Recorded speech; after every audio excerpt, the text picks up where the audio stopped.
Hi, I'm Ben Barr with the Wyoming Liberty Group, here to talk to you today about sovereignty, something that's very important and often not much discussed. So I want to go backwards before I go forward. When I was a child, I had a rough birth. I was born prematurely and had damage done to my nervous system.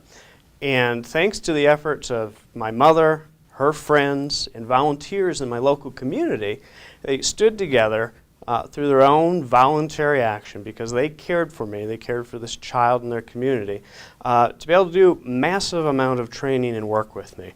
As a 3-year-old, if I walked across the room and you asked me to pick up a pencil on the other table and walk back, I would forget what you had said after 2 steps. So retraining short-term memory circuits, doing all this work, it all happened as a result of people being engaged in local life and caring and developing these voluntary and loving relationships. And let's take a minute to contrast that to some of the harsher elements of what we see in society today, and boss figures that take credit for work, and you don't feel recognized, your own individual sovereignty is trampled upon. Or you look at bureaucrats that day to day and month to month take over more and more responsibility because they assume that people can't do it, that they're incapable. And it's shocking, really, if you step back and think about it.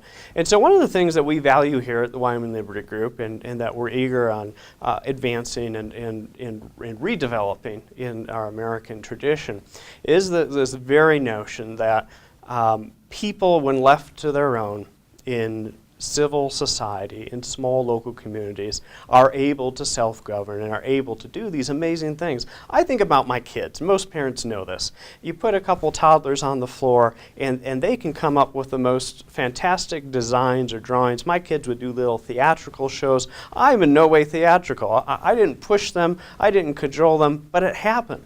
And it was because there was breathing space, there was a loving attitude, and that developed. Now think about that as it goes through life. Every human being in any station of life has that same opportunity. Think about how those benefits just increase when you allow that space to occur. And we assume that people can govern themselves and can move in that direction. And that when people do fall down, that we have loving neighbors, that we have friends, that we have church, that we have charity, that we give space for all this to operate. And think about that and contrast it to what we see offered by an ever-growing government at the federal and other levels. And think about what's right in terms of our values. At Wyoming Liberty, we stand on the side of local communities and developing sovereignty. We think we've got some innovative ways to help secure that in Wyoming. And in the next set of videos, I'll be talking about those. Thank you.